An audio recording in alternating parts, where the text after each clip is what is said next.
This is always a good idea, is to wear an apron, because I find myself doing this a lot.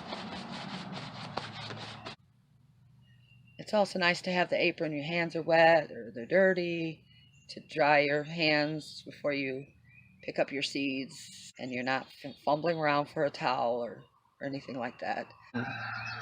I do my own tags, and these are wide tags. I cut them in half because it's cheaper to do it that way. I write on tape because then I can reuse the tag next year. I can just pull that tape off and use permanent marker on the tape, and I'm not marking up the tags. Okay, this is how I do my tags.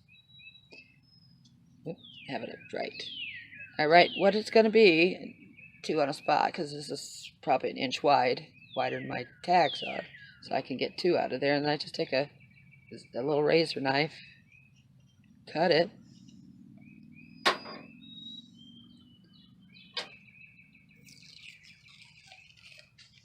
and you can pull it off. You get 2 out of the price of 1. So here's my little tag. See, they were big, and I cut them in half.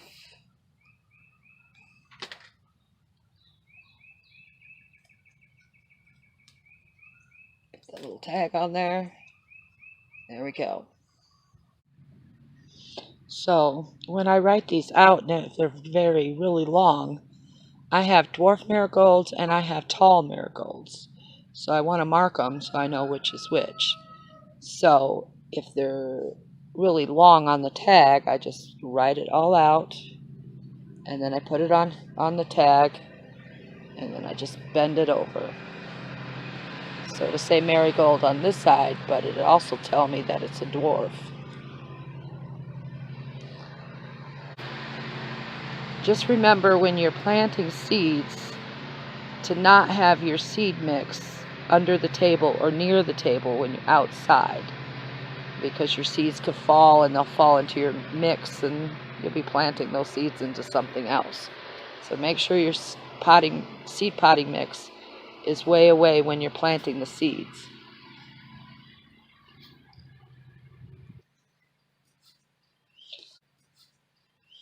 Also, with any seeds that you're planting, make sure you check to see if it needs to be covered with dirt. Some plants do not, you do cover with dirt. They need light to germinate. So you need to find out if what you're planting needs light to germinate or it needs to be covered with dirt. A couple seeds in each pack just to make sure I'm getting, if both come up, then I'll pick out the strongest looking one and I'll cut the other one off, and I'll be moving them to a bigger container, and I'll show you that.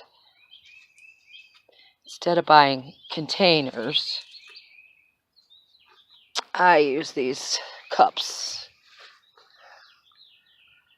and I just put holes in them in the bottom, and they work just as good. I've had these probably 5 years, and I keep reusing them. Let's see what. Last year, I had coxcombs in there. I have to pull that tape off because something else will go in there this year.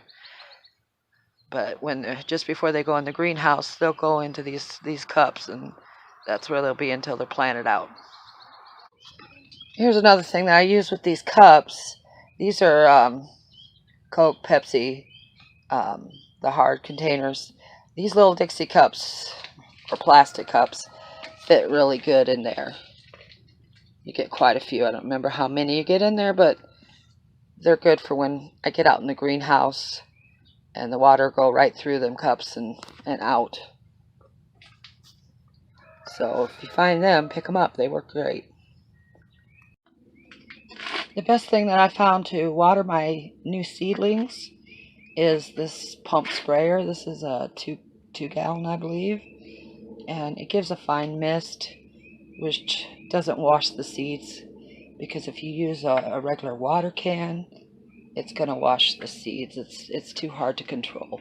This is easier to control. You can set the mist, or it's just a fine little mist, and I find it's very easy to water with this.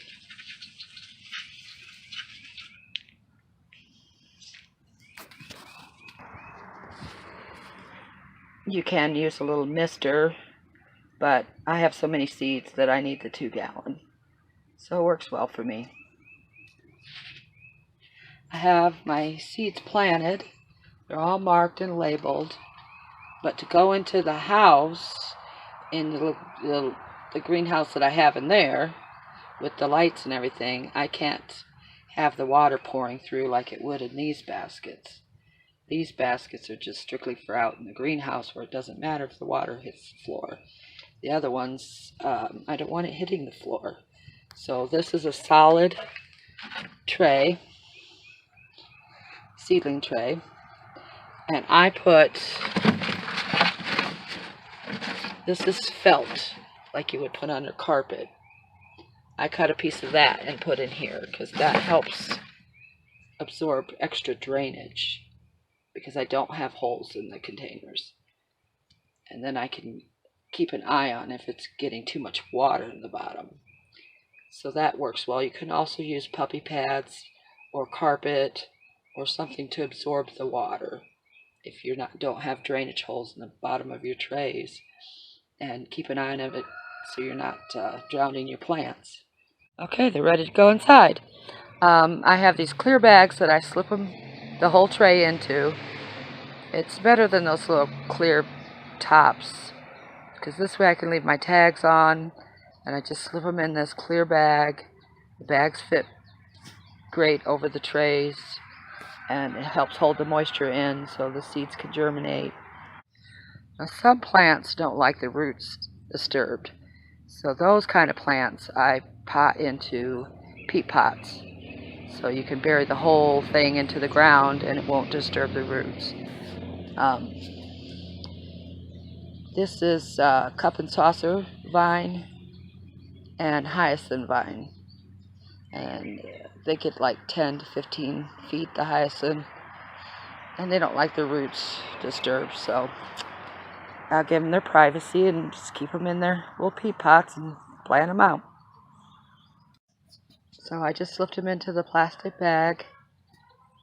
Well, they'll set until they germinate in the plastic bag. Then after they germinate, get a little, maybe an inch tall, then I'll take them out of the plastic bag. And they'll just sit under the grow lights until they come out to the greenhouse. And after the greenhouse, they get planted. So what do you think, Polly? I think you should like and subscribe. Thanks for watching.